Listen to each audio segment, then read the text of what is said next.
All right, good day to you. I say we're anxious again to go into the field. It's documentary time.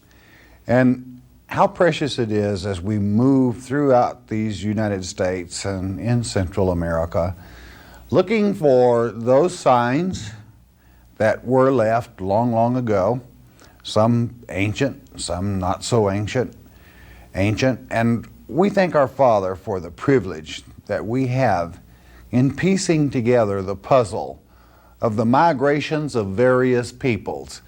Interested in Israel? Yeah, of course we're interested in Israel. And we find many signs sprinkled in, but there were many other people here. You can never deny that. I find it interesting in studying alphabets as we continue expanding into new areas in pictographs and drawings, whatever, alphabets, that many of the letters of the various alphabets seem oftentimes to have the same origin, perhaps. Different meaning, yes. We're working on that, and it takes a great deal of legwork and groundwork to piece together the puzzle, to see these various alphabets and sign writing, I will call it, from around the world, knowing that people had commerce. And we're going to go to Arizona in this documentary, to beautiful Lake Lyman, just out of St. John's, Arizona. What a beautiful place. Well equipped as far as modern conveniences are concerned for those that have RVs that ever would enjoy visiting there. And I could not say enough for the state rangers of Arizona that manned this facility. They were some of the most helpful and certainly interested in what we were doing, to the point simply of being helpful, yes. But we were so well treated that if any of you happen to be passing through that part of the country, this is one of those documentaries that we can identify the location, and you can see for yourself 3-story buildings that were back in the 800-900 area, and see them as they were, though they are and will be redug in the near future or not too distant future. I think you'll find this area fascinating. As we continue our quest into that search, a search, will it have an end? I think not. Probably not in this earth age. But as we continue probing the stones, the valleys, the rivers, for those signs left by pre-Columbian and, yes, those since Columbus even, as they left their sign across this land, whereby we study the ancient people and how precious and how priceless it is. So we invite you along on this one. You're going to go with us. What a beautiful place. I know you'll enjoy it. Let's be on our way. See, the park actually dates from 10,000 BC all the way up to modern Zuni. The earliest known areas were the Clovis culture, which within the park boundaries we found Clovis points. So we know that we have that culture here. And then it works its way up through from 6,000 to 100 BC is considered the Archaic period. 100 BC to roughly 700 BC is what they call Basket Maker 1 through Basket Maker 3, which is the start of the Anasazi culture. And Anasazi means ancient one in the Navajo language. It's believed that the present-day Pueblo Indians of northeast Arizona and northwest New Mexico are direct descendants from the Anasazis. The 700 AD to 900 AD is Pueblo I, which marks the Anasazi entry into the ground village way of life. Examples are Chaco Canyon, Canyon de Say, Four Corners region. A representation of this pottery is in our display case, one of the ones that we showed you when you came out the first time. 900 AD to 1150 AD is Pueblo III, which shows a dramatic increase in population and the number of villages that started to grow around the area, each with its own kiva or two, which is a large ceremonial area that we'll be able to see. The importance of this period is the emergence into agricultural technology, where they actually started their farming and irrigation, which is one of the reasons that the valley here between St. John's and Springerville has been so important, is the fact we've always had the constant running water source plus the natural basalt boulders to form caves and caverns and areas for people's habitation. You know, there's three things you need. You need food, air, shelter, and water. Actually, four things to survive.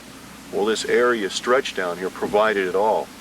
That's one of the reasons we've had such a large, compressed area of time growth and population growth. The 1150 to 1300 AD is Pueblo III, where they actually executed the ceramics, formalized system of trading and communication, well-functioning irrigation and water systems.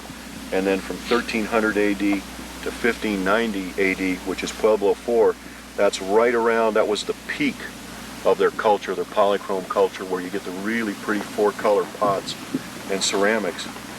They figured right around 1540 AD is when Coronado came up through the valley, entered this area, and 1598 was when actually the white settlers came up through.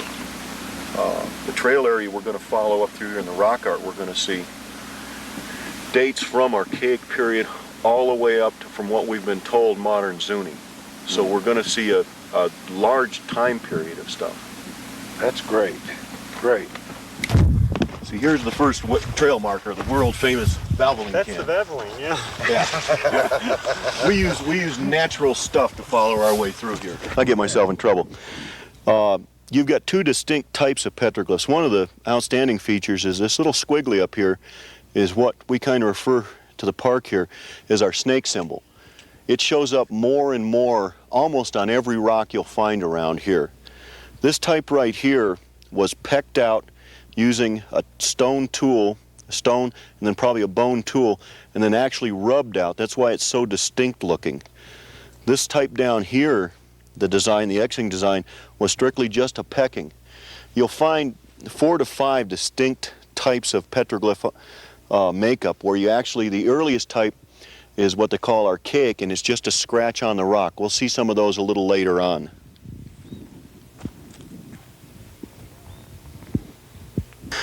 Well, down here at the bottom you can see our snake figure again, this time with a stylized head. This one right here, the one with multiple legs, we've been told by the archaeologists it could indicate a journey, a person, multiple sets of legs, or a family tree. You have multiple sets of families here. This pattern up here is the Pueblo IV type pattern that was actually where they used a bone tool and then a rock to chisel out and then scrape out the X's. This pattern here is a lot of what you'll find up in the area on pottery. It's a lot of close to our pottery designs. And then we've got the stylized features of probably animals. We're not really sure. What we've been told by archaeologists is you can kind of read into these almost anything you want to see. As we go farther up, you'll be able to see that towards the Pueblo IV period, where they're so perfectly done, they'll become more and more detailed. Your very, very early ones are sketchy and light, and also the difference in color will tell you the age. The dark surface of the rocks are called desert patina, or desert varnish, and that's what they actually pecked off.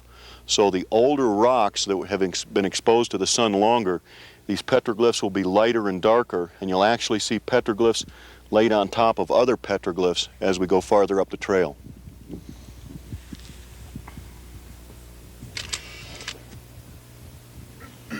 You're welcome to ask any questions about anything that looks interesting to you. There was one group that came up from Calmocaco down in the Gulf, and they used a pattern like in that bottom pattern there for a calendar. And if you count across, like you got on points, 1, 2, 3, 4, 5, 6, 7, 8, 9, 10, 11, 12, the 12 moons of the year. I'm not saying that's, Yeah. it really, you see what I'm talking about? You're familiar.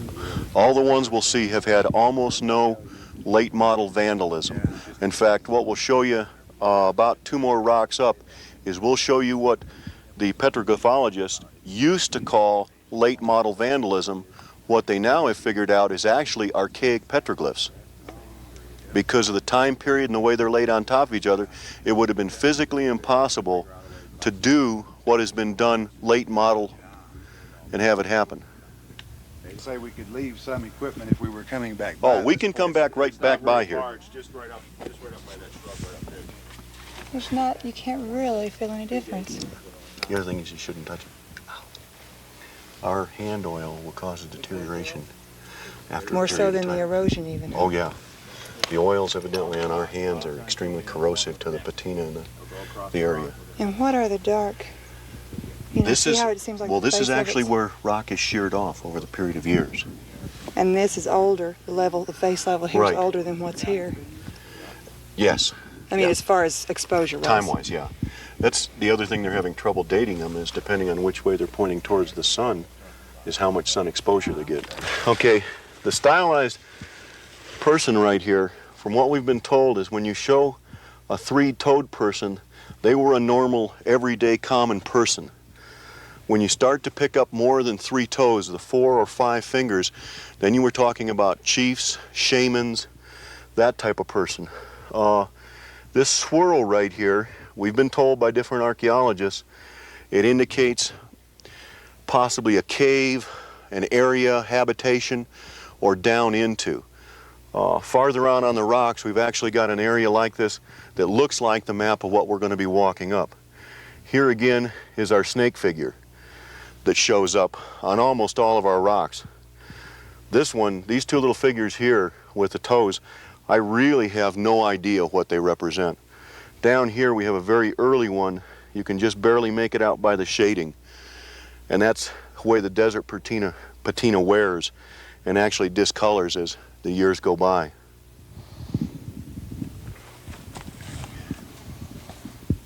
Yeah, it's obviously a human figure, and we've got the 3 toes, which means it was probably just a normal everyday person. But the odd thing is, the arrow or spear or whatever that's in its hand, and whether or not it's pointing to this stylized animal, we're not really sure. They're close to the same period and style of work. You can see here that they used a rock just to peck. There wasn't a stone tool used, because you can see how the chippings go the same way with the small animal down here. What they do indicate, here's some of the scratches we were talking about. They used to think that these scratches were modern vandalism. But as you can see here, where this scratch goes up into the start of this pecking area, the pecking area is actually over the top of the scratching. So obviously this scratching predates the pecking, which means what they've kind of said, the scientists have said and the archaeologists, is that the scratchings are your earliest type of petroglyphs. They're archaic, and normally they were just diagonal type lines hooked together. And they had to put them out here for a reason. You know, the culture and life was so hard, the existence was so hard, that you just didn't have time to hang around and make artwork. They had to mean something. As we work up the trail up here, the clan sign, the snake, and also the turtle will become more and more evident. Could be. Now I have another one up here that's perfect, that we've been told is either an antelope or a cat. Yeah. It's got a long, long tail on it. Yeah, not. What we've been told is this is most likely where they laid their hides over to work the fat and the fur off the hides to turn them into clothing and whatever utilities that they used. And that's what's caused that rubbing, where it's actually rubbed the desert patina off. We find this on almost any smooth saddle or rock around areas where there was habitation. You know, we think of, we buy our clothes out of the store. These people literally had to work those hides down, raw hides down soft. You know, that first stone we were at down there was a marker pointing to this out. As we get That circle going, a line coming up, way down low, line coming up. And I thought, there couldn't be any water up. Usually, like if it was a water sump or a pit, but it wasn't water they were marking out. It was this hide. It's probably been the trail. We've got a rock up here that we call Arrow Rock, and it points right straight up where we're going to be going. Wow. And it has the Snake Clan sign on it. Our next stop is out through here through the valley when we overlooking a the pottery's been dated at roughly around the Pueblo III area, which is 1150 AD to 1598 AD. That is normally underwater by the lake level. The reason we show it is so that people that are walking around, when they see a pile of rocks, that they, you know, to me that just looks like a pile of rocks. That was actually somewhere in the state area of 30 to 40 rooms plus storage rooms. And that's what they look like after the erosion takes place and the walls actually start to settle. Well, if it was that big, then we're talking about quite a bit of people around here. Oh yeah, some of the areas around the lake will get into room block areas of 300 to 400 rooms, 3 stories high. The amount of habitation that's compressed within the park area is just really incredible when you begin to actually walk along the beach and look at it. When I first got here 4 years ago, people kept telling me there were a lot of Indian ruins around the lake, and until Tom started to show me what was here, I couldn't really fathom how many people had lived here for that many years. You know, we're here now in our modern day with a state park and all of our amenities. These people lived out here literally in rock buildings and harvested corn or plants or whatever they could find to live off of, and yet they survived through this period. Yeah, there's been almost no vandalism on these, like we've said, which is just fantastic. This is one of our 2 Thunderbirds that we found. You can see that it's of the design where they actually used the stone to peck it out, but then didn't rub it out or use a stone tool. You can see the start of the facial expressions. The interesting thing is we've been told the dots are indicative of something. They seem to find dots here and also in the 4 Mile Rune area. We've also been told that the wings with the slices going down indicates rain or lightning. We call them thunderbirds. I've had people tell me they're ravens. I've had people tell me these look kind of like butterflies from other areas. The one that we'll see a little farther up is much more detailed, has a perfect face with headdress, looks like an antenna. Okay, well down here is what the archaeologists consider to be the earliest type petroglyphs. It's an archaic type which was anywhere from 8 to 10,000 BC. And all they are just these little straight-in V type lines.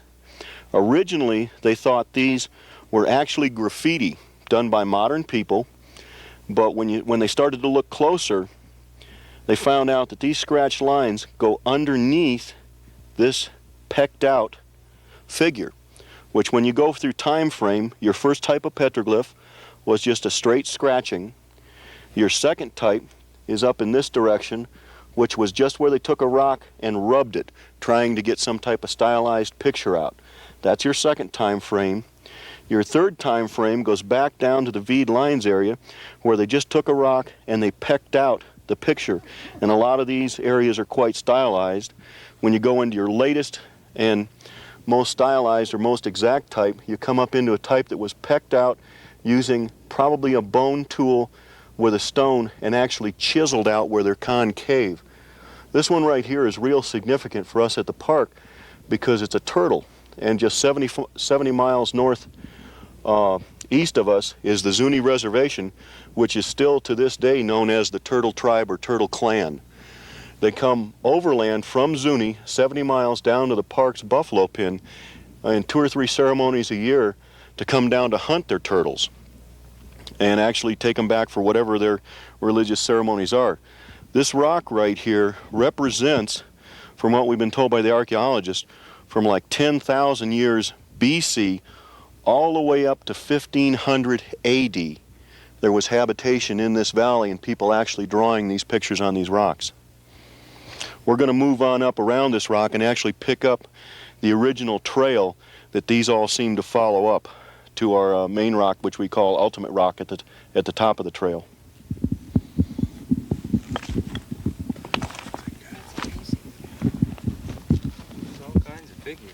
Oh, it's just, well, you can even see them over here. Little one up here. See, now that one's your late model. That's, yeah, well, it's not only, it's been used a tool to help chisel it out and then rub it out, so it's actually concaved. It's where they used a stone as a hammer and then had a bone or another artifact to chisel it out. So you end up with a very straight line edge, and it's actually concaved.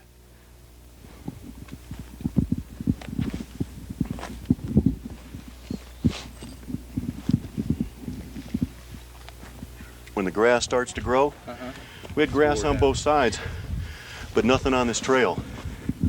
And it gets more and more distinct as we work our way up the hill.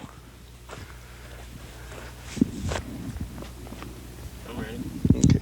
What we've got here is we've been told by the archaeologists that these could indicate either a ladder or actually plots of land where they actually laid out down in the valley, and these were the growing plots that were assigned to different families. But here again, here's our trusty little snake symbol that shows up on almost every rock we've seen. That symbol has been on these rocks. We're not sure whether this is a ladder or plots of land. Your guess is as good as mine. You can see some earlier rubbings over here, but right now, this is kind of the start of the main trail that will work up, and it gets more and more definite as we get closer to Ultimate Rock. Curious about this stuff, so we just started strolling along and then tripped over what we call Ultimate Rock. But probably what we've been told people. The arrow, we just call this arrow rock because it seems to point right up the trail towards where we're going to our Ultimate Rock goal. On the side over here, we've got the archaic V. On this face of the rock over here, we've got the archaic V-type scratchings with our snake symbol again shows up over the top of them. And then we've been told this is possibly a stylized person complete with the headdress up here, because the Hopis and the Zunis both did wear that type of headdress, the hair out in that period.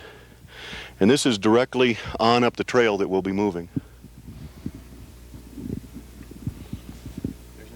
But even underneath there, you can see right here, you can see the snake symbol still there below it. You've got the other rock pecking type on this type of rock, and then even up top here, if you want to step over and come on up, this is actual modern day graffiti. That's the way you can really tell that somebody's written their name and scratched in F9 right on top of them. That's why, It's awful young compared to that other stuff. yeah, it shows up very distinctively. Arnold, you wanna come over?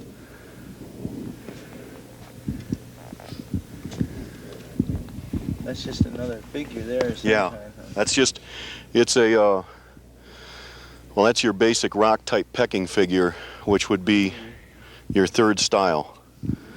Now, See, is this one ancient and that one isn't, right? no, these here are both modern. Oh, yeah, okay. I got See, you. here's his name. Yeah. In fact, we could probably back chase him unless somebody didn't like the guy. Because you have to remember that your archaic symbols will be in just a jagged series of V's. They didn't really do any writing. They just put in V's like this in just a single line, not multiple lines. This is one of the few rocks over here that has been vandalized, and it was done before we actually started working on the trail. It's something. I mean, is that? It's a pointer, probably. Are we still headed We're up? still headed that way. See, it points that one of the old Indian ways that this points and it's on that side of the rock. See, it doesn't give you the whole... The one he's pointing at right there, that's the peck. Something's on this. That's marking their territory, or just We think so. showing the trail? Well, I think they're marking their territory. When he's coiled, you're at the main place, and when he's traveling, it's still territory, wouldn't you say? I'd say so. They're, Possibility? you know, the people were territorial. They had laid plots out during the Pueblo IV period where they were actually doing farming. So you're going to have to be able to mark your land or your territory some way and identify yourself to other clans traveling through. You know, if you were part of the Turkey clan and coming through, well, you'd instantly know that this area was controlled by the Snake clan. That's one of the ways they found out how to distinguish clan signs, is they repeat over and over and over again on almost every rock. Now, right up here to our left, I think it's my left, right on top of this one rock, there are human, you can see the one human footprint over the top. There are a couple more on the back side. That's all that's on that rock. When you get a little closer, it's definitely the human type footprint. Wow. And those are toes on it? Or? Yeah, those are toes, and that's a 4 or 5 toed person. Now we're back to our shaman or priests or kings. And at the top of the mountains where they're always located. Yeah. Right up where the altar is. This one, we'll start off again. Here's our trusty little snake symbol. And this is the latest type of petroglyph where they actually used a tool and a stone to chip out the center and clean it all out. Plus this one you can even see the starting of the snake head with a mouth open, which is a very late model, probably your Pueblo IV period. This design right here is found on a lot of pottery around the Snowflake area and St. John's area. We think it's just a pottery design. You know, your guess is as good as mine. The same way as this area down here is a Pueblo IV, because they actually used a tool to clean it out. You can see how exact and perfect it is.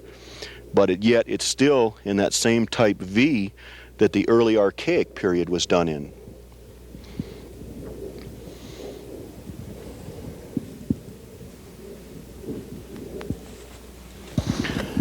You've got a series of stars, or we've been told possibly turkey tracks or footprints.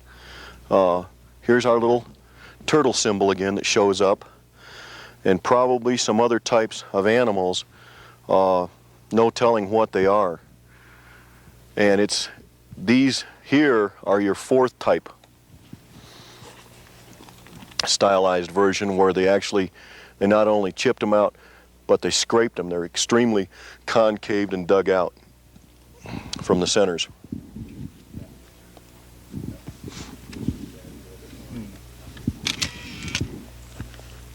Yeah, that's something. It's something. You know, here we are, another arrow that points at Ultimate Rock. You pick it out. I have no idea. This is our best rendition of what we call a Thunderbird. You've got the complete face with some type of headdress, which a lot of the Hopis and Zunis stylized their hair to come out to the side. You've got the multiple dots in the body again that we saw on the one below. Your feet have 4 toes on it, undoubtedly have a joint of some type to it. The tail is not just a triangle, it shows the tail feathers hanging down. Plus underneath the wing you've got what we kind of think looks like a scorpion tucked in here, and the wing feathers also hang down. It's the 4th period type, the highly detailed style. Right above it we've been told that this could be either a cat or an antelope. And we also find this same one in the up in the petrified forest area, almost identical to what this looks like. Which the petrified forest is about, Tom, how far is the forest from us? From here, miles wise? Yeah.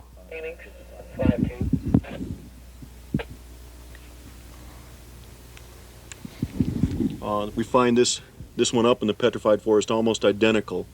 So we're not sure. We're also not sure what this means. Whether this is a rendition of possibly that they hunted it and they killed it. The antelope are found native in this area and have been here for a long period of time. This one, it's some type of an animal. It could be a dog. During the Pueblo IV period, the Anasazis had domesticated dogs and turkeys besides being farmers. So that could actually be a dog. That's right. This is what you've heard us refer to as Ultimate Rock. The thing about this petroglyph stone is the fact that we've been told by the Forest Service people that it indicates at least 6 time periods, starting from Archaic all the way up to probably what we know is Pueblo IV, all through the periods. One of the interesting things that we began to notice when we started hiking this trail and working it was the fact that this petroglyph right here is just about where we came up. And if we take the circular orbiting type styles, and some people have told us that means possibly a cavern, cave, or habitation, in exactly the same direction off the end of this rock, the park has a ceremonial cave. And overland, the rights and lefts begin to line up to right here at this apex where we call Ultimate Rock. And this is just our fantasy or idea of it, but the more we walk it, the more obvious it seems to become. What we haven't had time to check was to go back off in this direction and see if we pick up another ceremonial cave, which would be just basically off to the east of us. Some of the interesting aspects of the rock, if we work around the top, is there are a series of X's or stars that work all the way around it, just completely around the points. And as you shoot the rock from different angles, you'll begin to see that there's petroglyph laid on top of petroglyph that's laid on top of petroglyph. This area down here at my feet, we haven't excavated it yet, but you can see here that the petroglyphs go right down underneath the rock and the stonework around the edge. We've got two of the highlights that Peter Pillis from the Forest Service has told us is right up here, as we have two renditions of Kokopela, the flute player, which is, they refer to him as, oh, he's some type of spiritual leader. He has a humpback, which people have said that was his traveling pack for when he was kind of a wandering god of some type. We've also got human footprints on the rock that lead up and over the rock from the very edge, come completely up and over, and then right up on top is an excellent rendition of what looks to be a stylized turkey, which during the Pueblo IV period these people did domesticate. Can you pick that one up there? Or do you need to, if you need to, climb up on the rock and take a shot. That's the only way you're going to get it. Let's cover these on the bottom. Okay. This one right here is the one we refer to our Eric von Daniken, Chariots of the Gods. This is our spaceman. If you'll notice, one of the highlights of it is the 5 fingers. We've been told by archaeologists that the 5 fingers indicated that you were either a shaman or a chief or very high up in the tribe.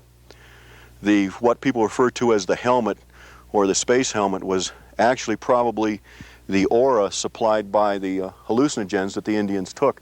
And this was the aura they saw afterwards. But if you'd like to, you can say that the UFOs came here and this is our spaceman where he landed.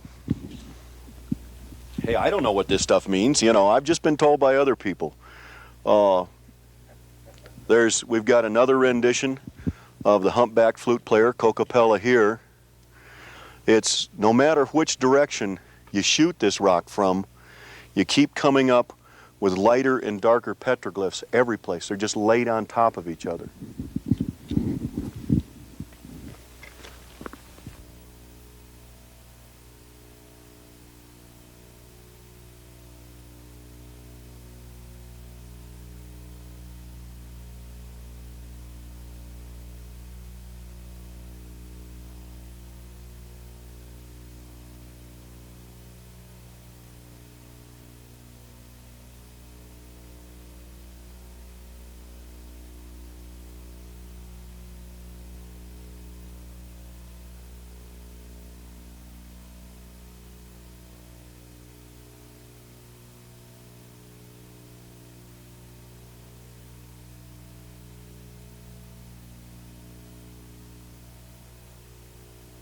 Look real close. The way we've done it is if you can stand here and defocus your eyes, the lower ones begin to rise out. The other thing that Bob did was he used a polarized lens and then shot from different angles at different times of the day, and all of a sudden the others started rising up.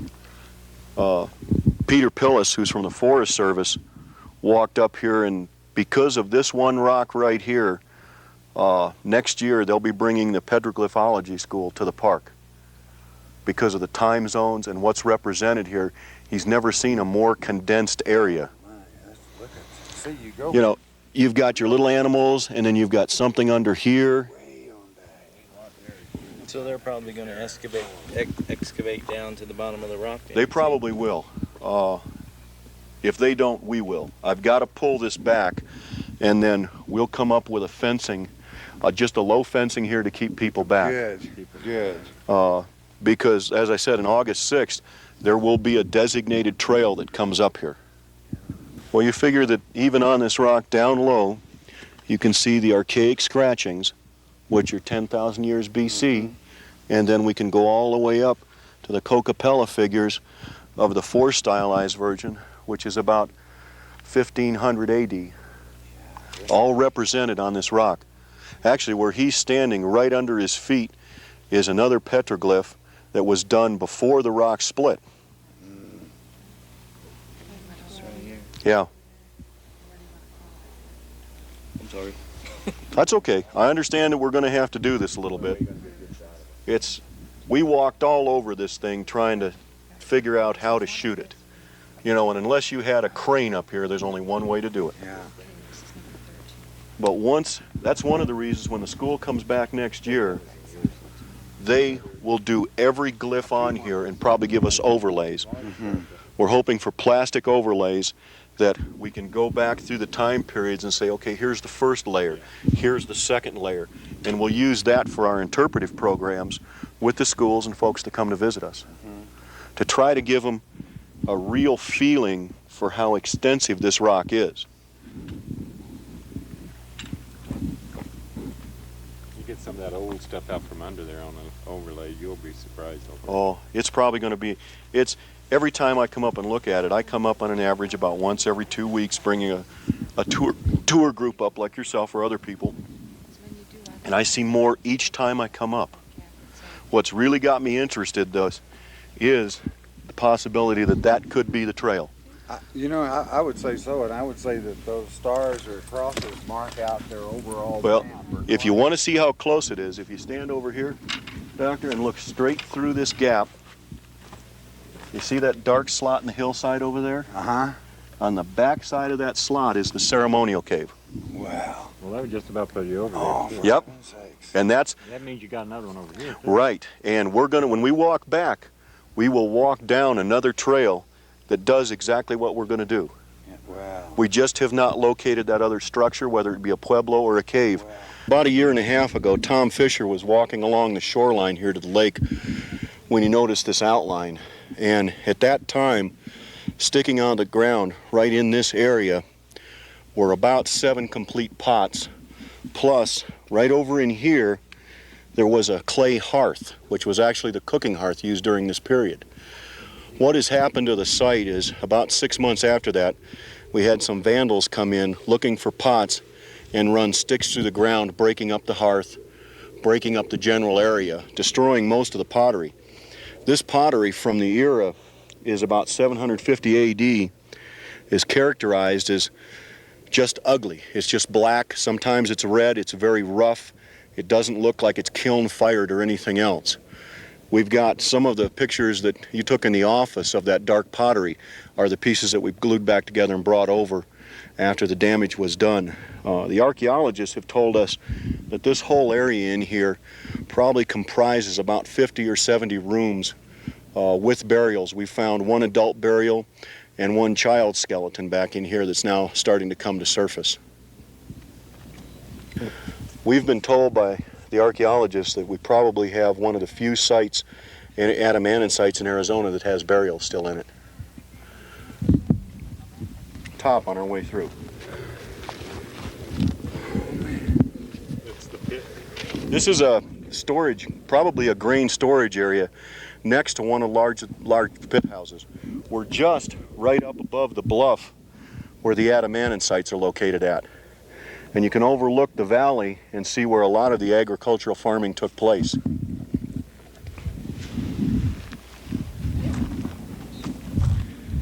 It's either a pit house or a ceremonial kiva. It's that large.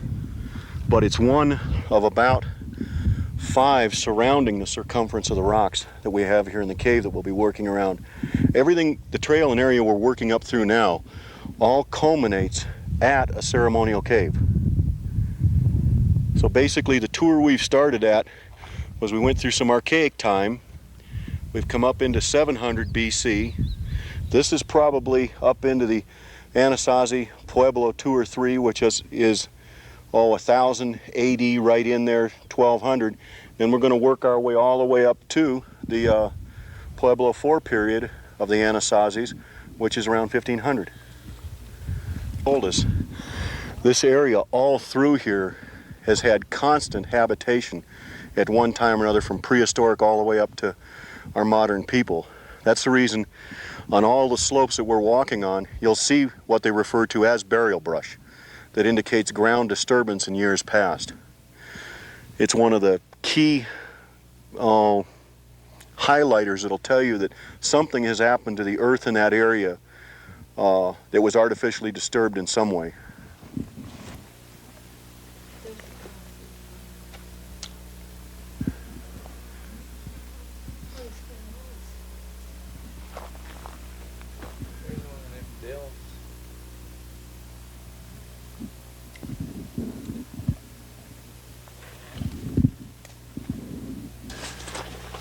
Okay. And there's another one over here. And then this is the one I've never been able to explain. Is Coronado's venture up through here. That could be. We know he had to come up this valley. When you stand back here and look, you can envision coming up with 500 horse soldiers that you have to feed and water. Yeah.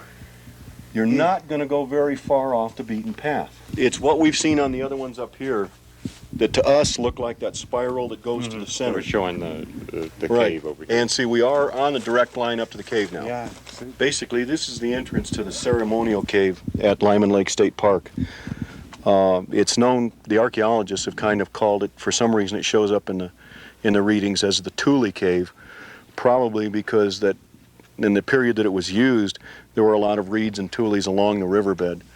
The cave is more of a slot than it is a cave as most people think of it. It goes back maybe 100, 200 feet in the first chamber. We've been told that there's an upper chamber that we have not explored and possibly 2 lower chambers that we haven't explored. There's been extensive pot hunting done out of this cave. In fact, the sandals in the Apache County Museum came out of this cave years back before the archaeological laws went into effect.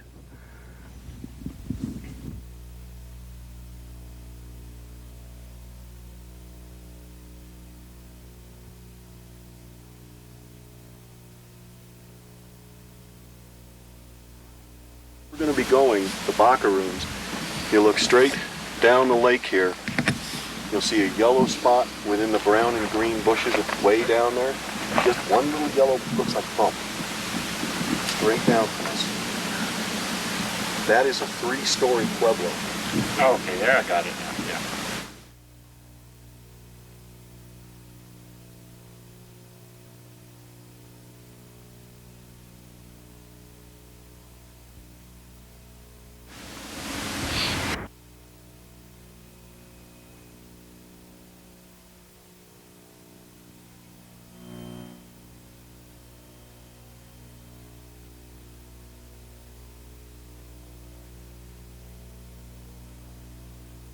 The whole valley, as you're panning, direction you're panning, is all basically ruins. It starts from the Anasazi sites on down to what you're looking at now is a prehistoric site area between the 2 canyons, dated back in the Archaic period.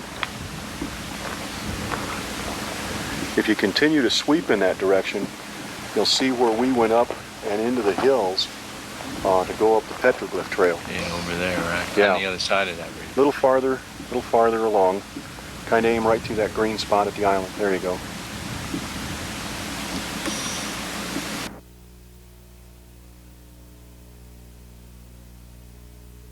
Well, you notice as you stand here and you look over the saddle right across from us, see the trail show up? Uh-huh. That's the way you'll spot trails. When you're working hillsides, you'll look out. It'll be just saddle. Yeah. That's the way you start tracking trails. Now that trail continues on across to where we hook onto it on the Petroglyph Trail. We went this way instead of... Right, we just shortcut into it. That's why we're pretty sure it connects from this ceremonial cave right straight across. If we could ever find what we think is that other trail and cave, that would be, extremely significant to the fact that we've proven it. What's here? But this thing slopes all the way down into the trees, then up onto the top. You can actually see where the rooms are settling. We know there's open rooms underneath here by what's been exposed. just through the area. We figure the Pueblo dates probably from very early basket maker periods all the way up to Pueblo 4, which was the peak of their culture. I can pick the pot out. It also shows a type of plastering on the walls. The fact that in the later Pueblo period, they actually did plaster the walls with something to give it what we consider more of a finished look to the building. We know how intact this whole ruin is. From the areas that have opened up, we've found the original wood roof beams. You'll find a lot of the St. John's polychrome, which is your top line Pueblo 4 pottery. This is a classic example how one civilization builds on another. Because basically what these people did was, as the families expanded, they added more rooms. Well, if Grandma died, they put her over in a side room and packed her in garbage and, buried her there and moved to another room. That's why whenever they're doing excavations, you're going to run in to the bones, which is a very important part with the state, is to making sure that we get those bones reinterred in a correct way, and that it's not what people refer to as, well, we're just ripping up graveyards and to salvage the pottery. It'll probably take us anywhere from 3 to 5 years once the excavation starts to produce this as a walk-through site. But what we hope to do is have volunteers from the people that come stay at the park and the public volunteer to help us come down and develop this and stabilize it. So it'll actually be part of the park, and people will be, just regular, we'll call them citizens or visitors, will have a hand in helping us develop this. It's going to be a tremendous site. What we've seen out here literally rivals what you've seen in other parts of the country, in the Four Corners area, Canyon de Chelly, because of this condensed time zone. We have no doubt when we open this area up here, we're going to have perfectly intact ruins with all artifacts still in them. And all those artifacts and everything we take out will be kept on the park and in the town of St. John's.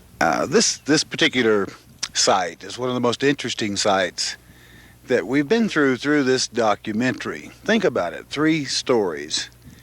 And the park has offered that if you would like to learn a little about archaeology, a little about the people that settled this great nation, and with their supervision, certainly, what an opportunity for a young person that wants to get their hands into archaeology here at St. Joe, right here in Arizona.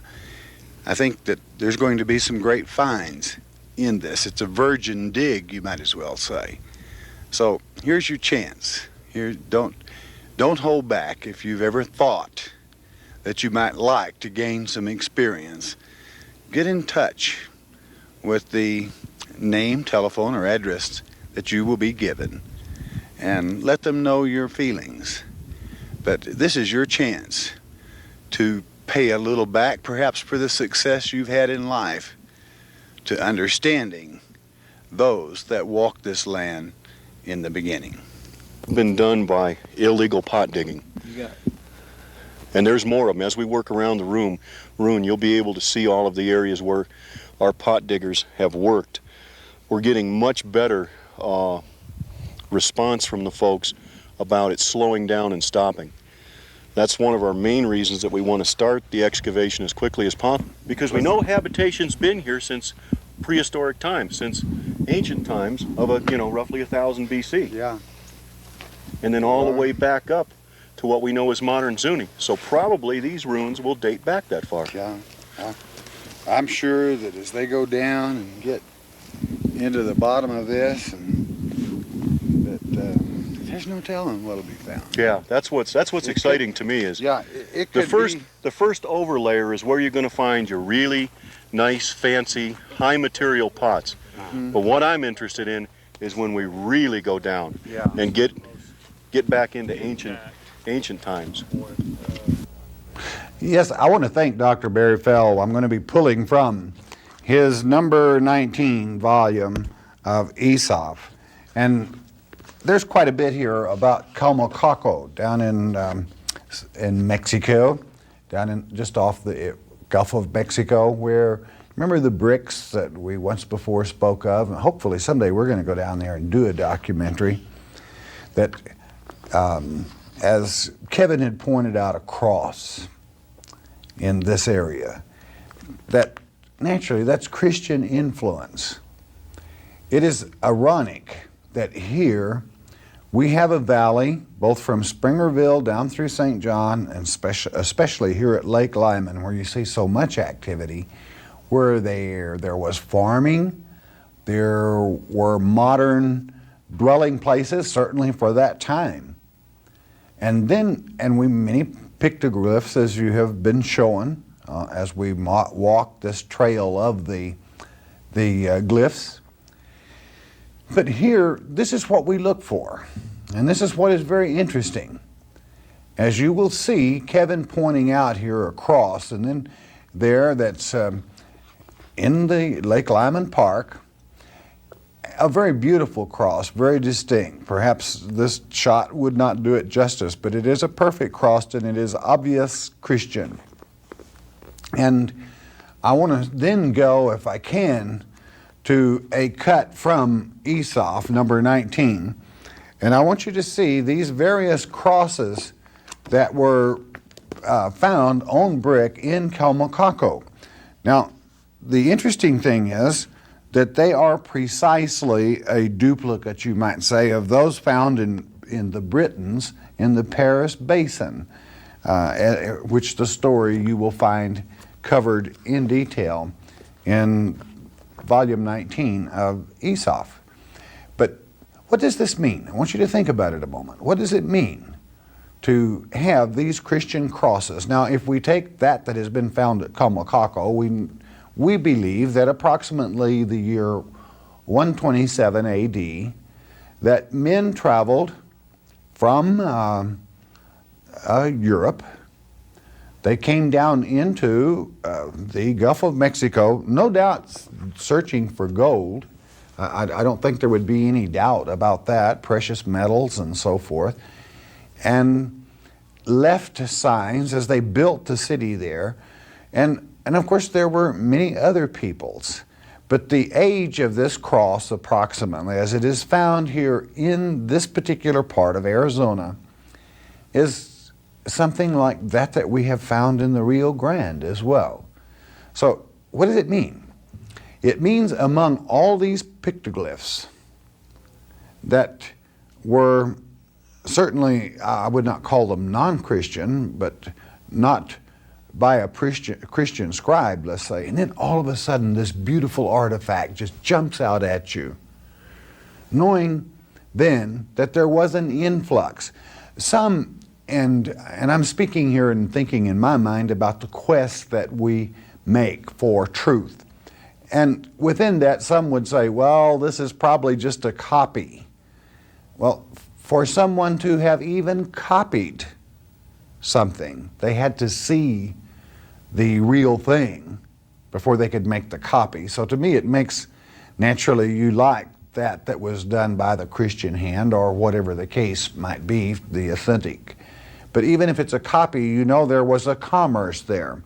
There was intercourse between commerce, discussion, education, change of ideas, thoughts, and it anchors home the fact that there were many peoples in America, not just as many might like to say the scattered children of Israel, but there were many other peoples in America.